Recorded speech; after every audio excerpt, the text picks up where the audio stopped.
As one critic suggested, it's hard to shake the feeling you're on a motoring holiday with Ted Hastings, but the 64-year-old actor makes for engaging company, waxing lyrical about people and places from his past, revisiting old haunts and hooking up with long-lost friends on a trip down memory lane.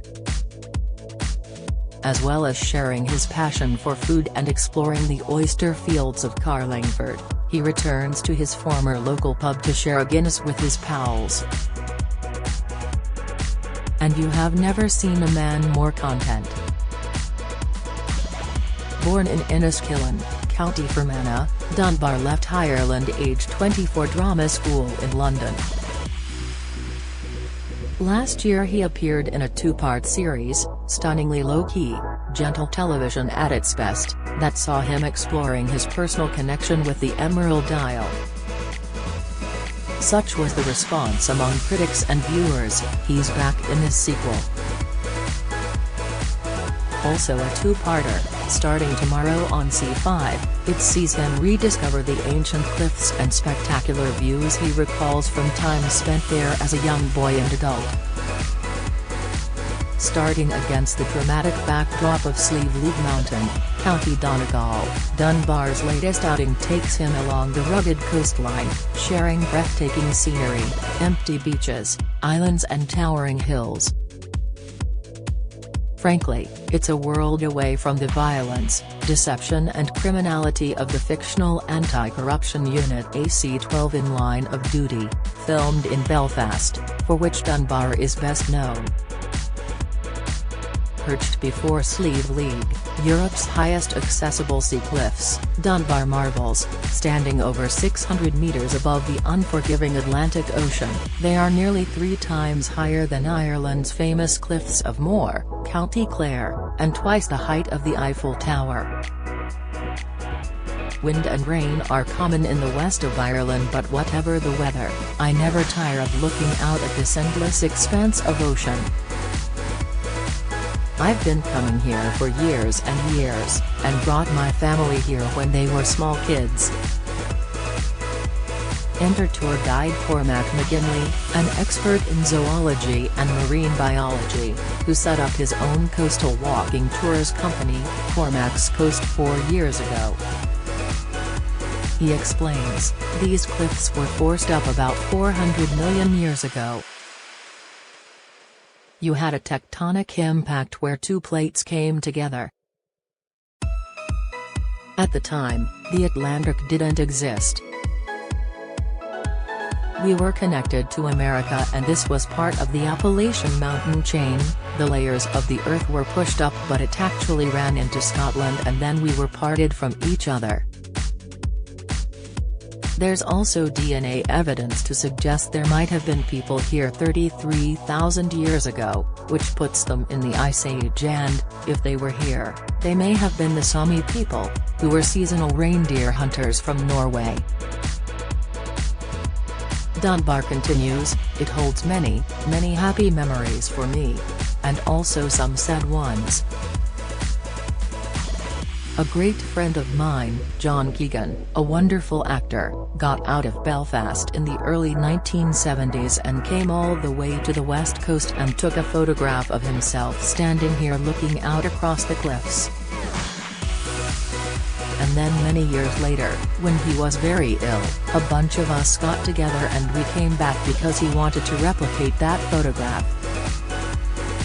It was a sad trip with John and it reminded us that, while Slieve League is a place of arrival, it's also a place of departure. It's an important place for me, and I'm keen to learn more about it. Driving into County Fermanagh, Northern Ireland, where he grew up, and towards the tranquility of Ireland's ancient east, he ends up in County Wexford.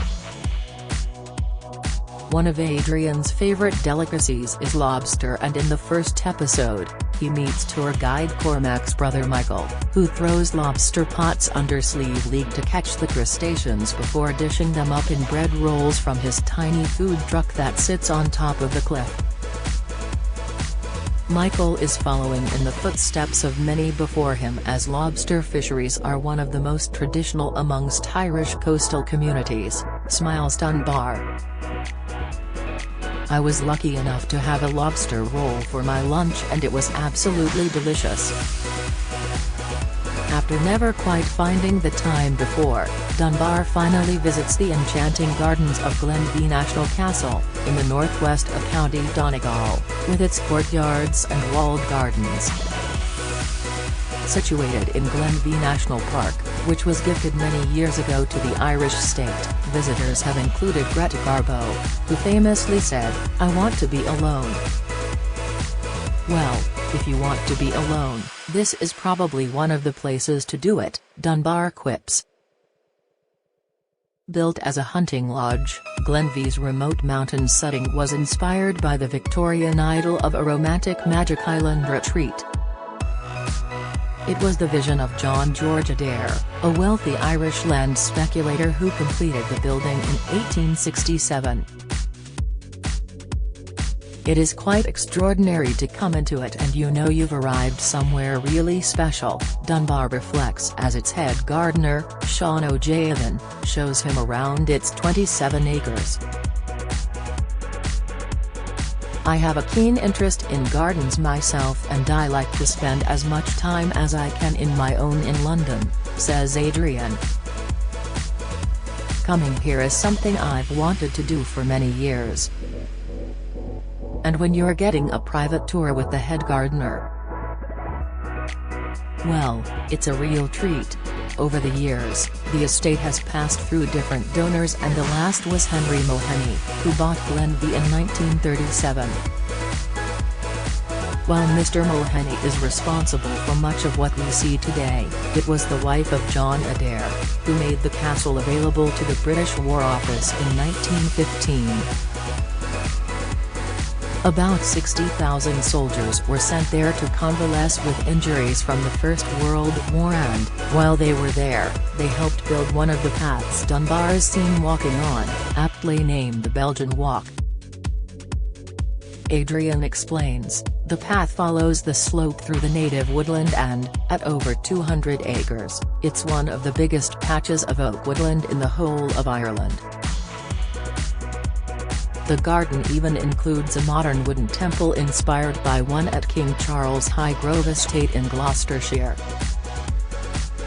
Later, stopping for food at McMean House and Restaurant in Blacklion, a tiny rural village in County Cavan, Dunbar meets one of Ireland's best-loved chefs, Nevin Maguire. Author of 12 cookbooks, Nevin's restaurant has placed Blacklion on a culinary map and there's a long waiting list to get a table. Adrian tells Nevin, "I've heard so much about you. My mother was the first person to mention your cooking and said how great you are." Finally making it to his hometown of Fermanagh, a water wonderland, one-third of which is covered by rivers, Dunbar takes to the water to share memories and visit Devonish, a 6th-century island monastery, only accessible by boat.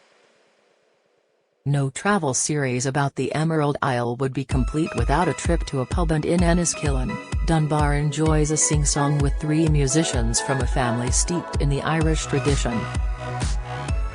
Through them, the songs and the tunes will be kept alive for generations to come, the actor notes happily. All in all, it's slow television at its finest. Adrian Dunbar, My Ireland starts on Channel 5 at 8 p.m. tomorrow.